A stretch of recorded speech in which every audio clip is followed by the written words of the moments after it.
Muy buenas noches.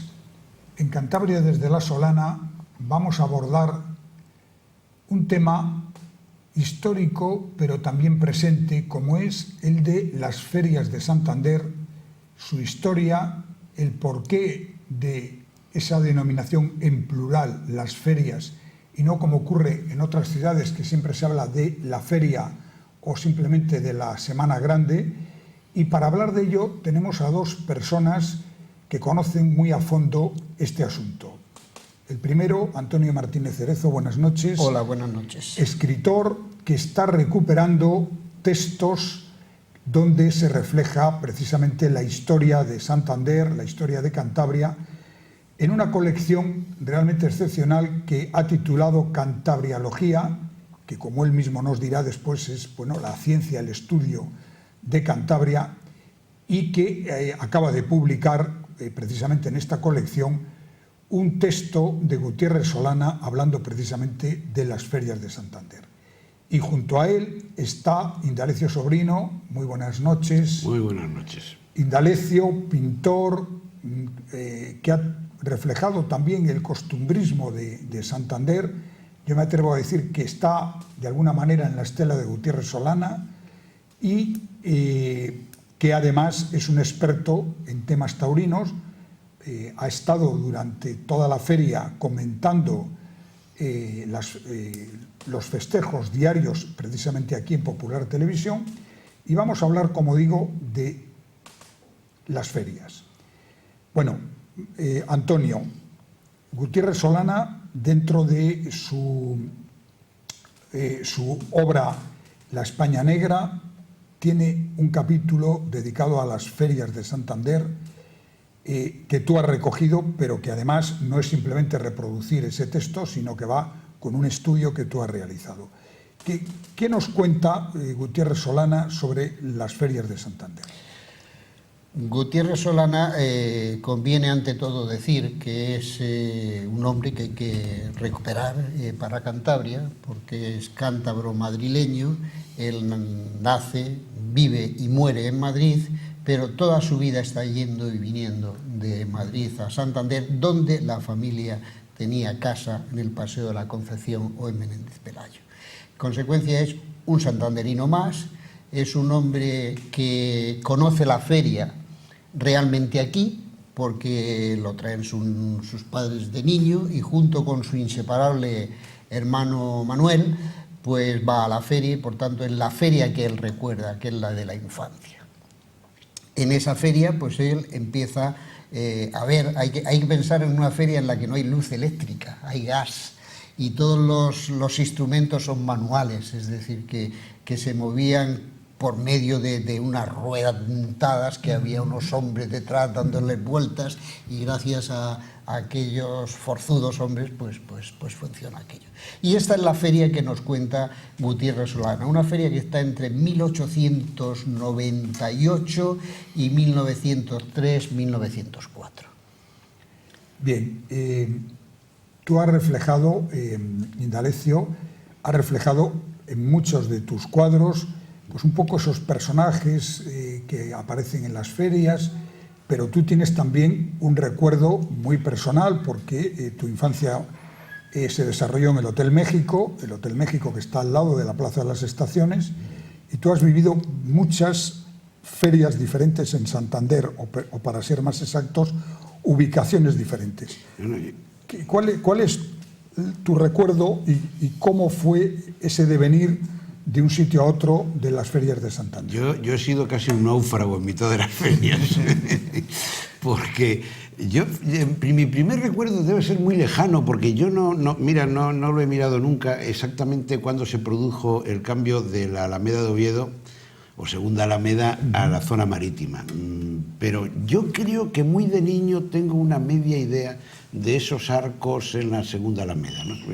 Pero ahí ya sí que no puedo. Lo que sí que tengo mis primeros recuerdos es de cuando se estaba en toda lo que es la zona marítima, que ahí estaban las ferias, se extendían hasta lo que es la Plaza de las Cachavas, y delante del hotel, en lo que es hoy la estación de autobuses, ahí estaban los circos.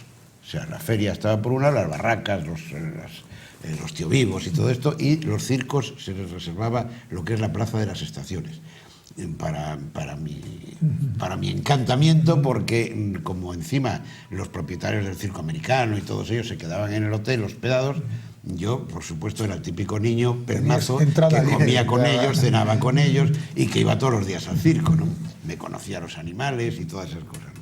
Entonces, para mí las ferias eran una cosa estupenda. Lo que pasa es que también tienen un tema que para mí es un mal recuerdo, porque sí que es un acto de hipocresía enorme el que tuve yo en aquella época, ¿no? Yo me acuerdo, pues tendría yo 16 o 15 años y, bueno, a mí se me daba bien escribir, me gustaba, hacía cosas, y resulta que había un señor allí, un vecino y otros señores del hotel, clientes, que decían, bueno, esto hay que escribir al periódico, hay que quejarse de lo de las ferias y no sé qué. Y entonces yo no sé cómo me convencieron para escribir un artículo quejándome amargamente de que en lo que era el pórtico de Santander, que yo decía, porque por ahí hubiera aquella cantidad de basura que generaban las barracas y todo aquello, ¿no? Entonces, a mí aquello me hacía sentirme muy mal, porque por un lado escribía el periódico quejándome del asunto y por otro lado estaba encantado con que estuvieran allí las ferias, ¿no?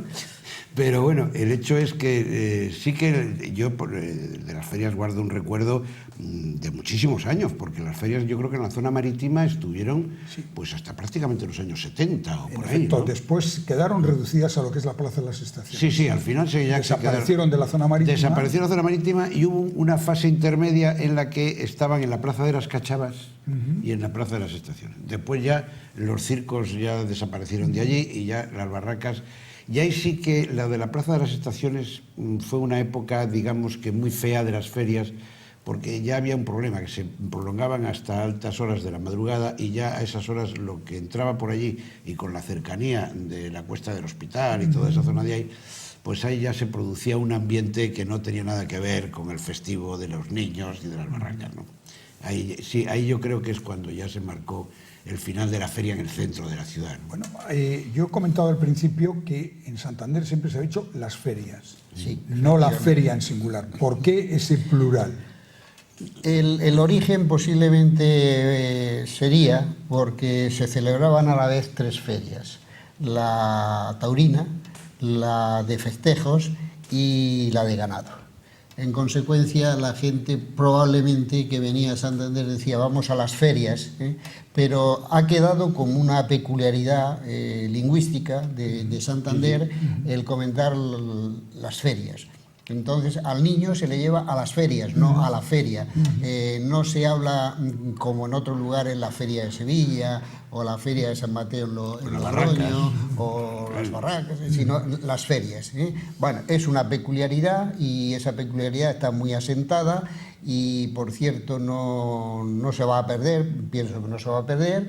Y bueno, es bonito que cada provincia o que cada región o que cada lugar pues tenga sus peculiaridades. Lo que sí me gustaría a mí hacer un poco de hincapié, porque esto sí se ha perdido y que sí estuvo en las primeras ferias o feria de Santiago, de Santander, es el gusto por hacer todos los años una especie de nuevo arco triunfal, con mucha luminosidad, con muchos adornos, muy artístico, empleando a artistas locales para que hicieran esto de la misma manera que se hace, por ejemplo, pues en la Feria Abril de Sevilla o en otros lugares. Esto se ha perdido. O sea, ese arco triunfal que se inauguraba inicialmente con gas y posteriormente con luz eléctrica, se ha perdido y ha desaparecido.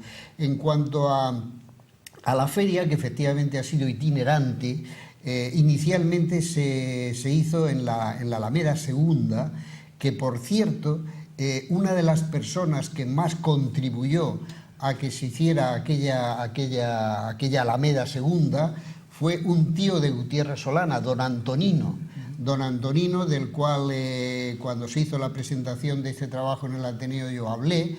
Es un personaje que hay que recuperar también para Santander, porque vino riquísimo de México, pero rico de los de entonces, de los que realmente eran ricos, Y este hombre hizo unas grandes obras por Santander. Una de ellas fue entregar 25.000 duros de aquel tiempo para que se compraran los terrenos necesarios para hacer allí una gran alameda.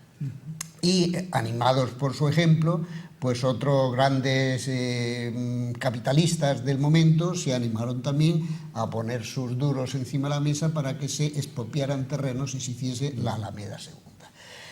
Su sobrino, Gutiérrez Solana, dice que era el lugar más elegante de Santander, porque se podía pasear debajo de los plátanos en las noches estrelladas, en las noches de luna, y en la feria, que era especialmente elegante. Era un lugar donde todo Santander iba a pasearse, a hacerse ver y a disfrutar pues del buen clima. Y esto se debe a esta alameda, cosa que no se ha dicho y que está ahí en la historia, a don Antonino Gutiérrez Solana. Y Solana yo creo que hace referencia a algo, bueno, a los bancos de piedra, sí, que eso es algo que yo creo que ha desaparecido, pero que yo sí que conocí durante muchos años. Los bancos de piedra que había allí. Yo creo recordar que también he conocido por lo menos. Sí, que era muy unos característico, que pocos. por cierto también los había en los jardines de Pereda, que también han desaparecido. Pero bueno, ese banco de piedra que debía ser muy típico de aquí, ¿no? Porque era muy habitual, sí. Bueno, Indalecio, la otra feria es la Feria Taurina, y hay un poco de debate sobre si Santander ha tenido o no tradición taurina, que yo sé que los dos conocéis un poco la historia. ¿Por qué no le contamos a nuestros espectadores un poco los orígenes de la Feria Taurina? Si es una cosa reciente, si es más antigua, si aquí en el norte ha habido tradición taurina o eso es solamente una cosa de Andalucía y Extremadura. Bueno, en el norte no solamente ha habido tradición taurina, sino que parece que hay muchos indicios de que el origen del toreo a pie se produce en el norte.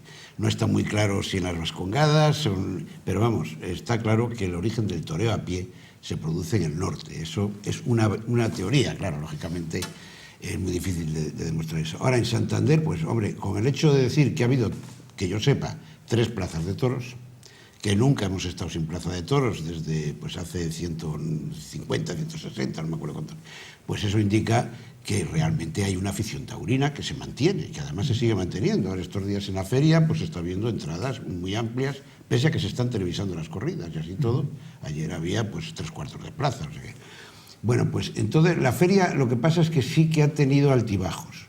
La feria, había una feria alrededor de Santiago, en los 1800, la época esta que Solana habla de la feria, que hace una alusión un poco tangencial de la Feria de los Toros, en realidad, aunque él era muy aficionado a los toros.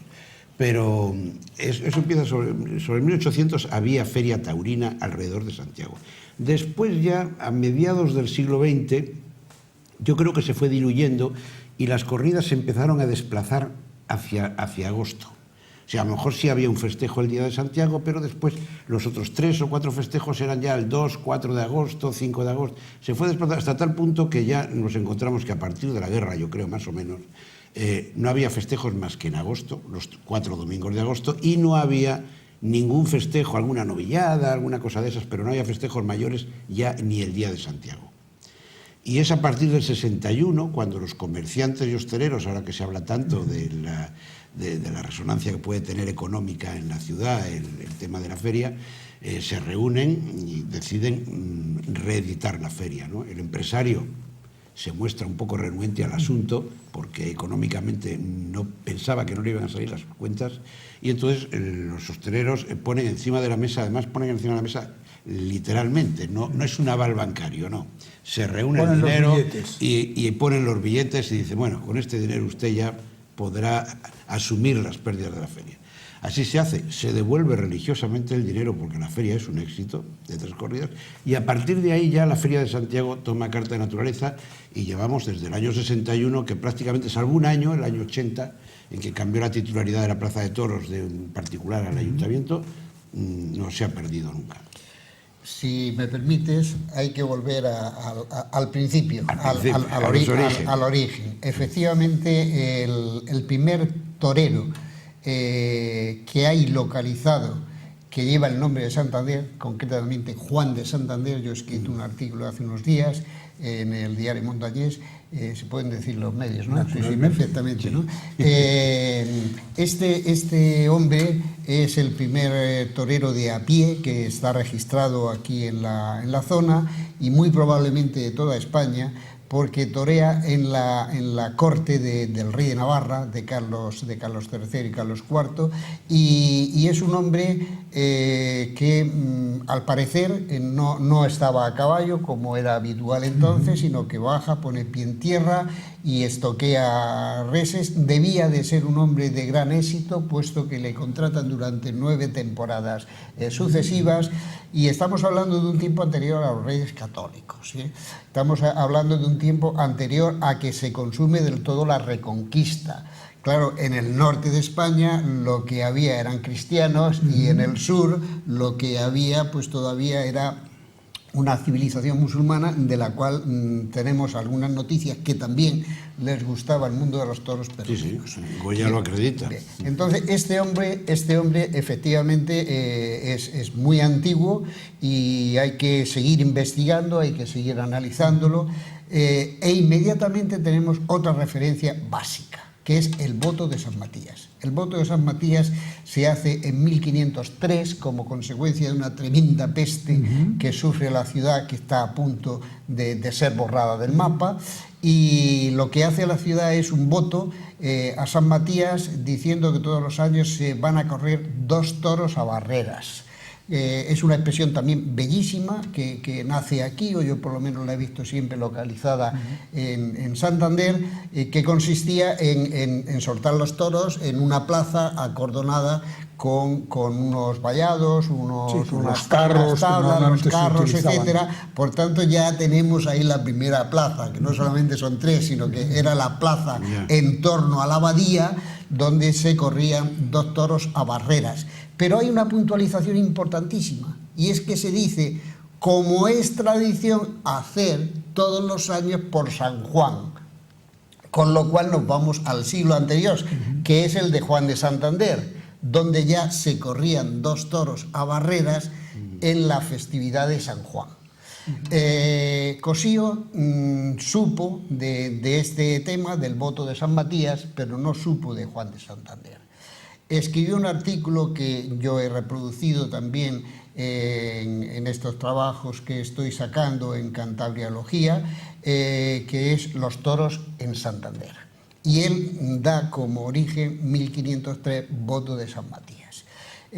A continuación, este texto conviene leerlo, y conviene leerlo sobre todo a los que se dicen aficionados a la tauromaquia en Santander y a las peñas taurinas, que no me consta que hayan mostrado mucho interés en conocerlo, porque hace un relato a lo largo de diversos siglos de cómo fue efectivamente desarrollándose la feria aquí, la afición a los toros. Otra cosa es que se sepan ver toros, pero que se han corrido toros, como se decía entonces, o que se han lidiado toros, está claramente manifestado. Pero hay también otro hecho decisivo, y es que cuando Carlos I viene a hacerse cargo de este país, del cual desconocía el idioma y no sabía quiénes eran los habitantes ni qué se hacía por aquí, contrae unas fiebres en San Vicente de la Barquera, y en San Vicente de la Barquera, para que tuviese un mejor pasar de aquellos días de fiebre, ¿con qué le obsequian los naturales de San Vicente de la Barquera? Con una corrida de toros que se celebra cuando baja la mar en la arena de la playa. Es decir, que Carlos I lo primero que ve prácticamente, y empieza a tomar contacto de cómo somos los españoles a los que nos va a gobernar, es con una algo que se sigue haciendo en Asturias. En un pueblo de Asturias se sigue haciendo eso. Sí, en efecto. Bueno, y en la plaza de Santoña alguna vez, cuando sube la marea, una parte de la plaza queda medio encharcada. Sí, bueno, pero eso no es que los toros vayan a la marea, es que la marea viene a los toros. Entonces, todo esto conviene conocerlo, porque efectivamente cuando se dice... El pueblo de Asturias es Candás. Sí, Candás, sí. que cuando se dice, hombre, afición a los toros en España, sí, efectivamente, del escudo hacia abajo, ¿no? Hay que decir, oiga, aquí una cosa, y como he dicho antes, es que se sepan ver los toros, que es otra cuestión, y otra cosa es que haya afición porque todos los años haya unos festejos. Y efectivamente aquí están acreditados, como acabamos de manifestar, pues desde el siglo XIV hasta aquí. Es que yo creo que en el tema de los toreros, por ejemplo, un tema que es siempre los toreros locales, por ejemplo, ¿no? Dicen, bueno, es que en Cantabria o en el norte no es sitio de toreros. Y yo creo que les ha perjudicado mucho el hecho de que en los carteles, y ya es tradicionalmente, yo no sé si últimamente lo siguen haciendo, en las novilladas, que se supone que son chavales nuevos y no conocidos, siempre se dice fulanito de tal sitio. Todos los carteles de novilladas especifica, que es una curiosidad, de dónde es ese señor, como si fuera un dato fundamental. Eso indica que, claro, como pongas de Santander, ya la gente dice, no, hombre, lo bueno es que sea de Tiana, de Jerez. Y yo creo que eso ha perjudicado mucho a los toreros cántabros, ¿no? A los toreros del norte en general, ¿no? Que parece como que no es tierra de buenos toreros. Después se ha demostrado que sí que han salido toreros estupendos de aquí, ¿no?